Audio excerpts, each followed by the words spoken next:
Bir beyaz mendil koynunu gittin, dönerim dedin, söz verdin yar. Kar yağdı beyaz, yürüdüm durdum, üşüdüm biraz, dağlara sordum.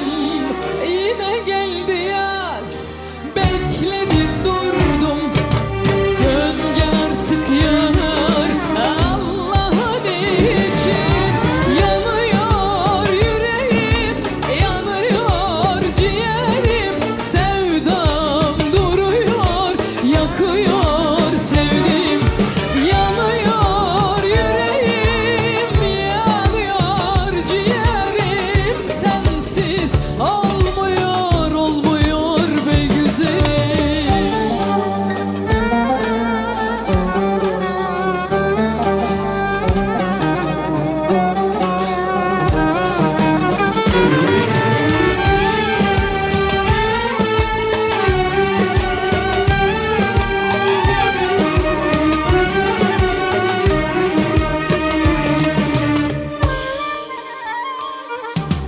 Bir sabah yeli vurdu yüzüme, dokundun sandım, uyandım yar.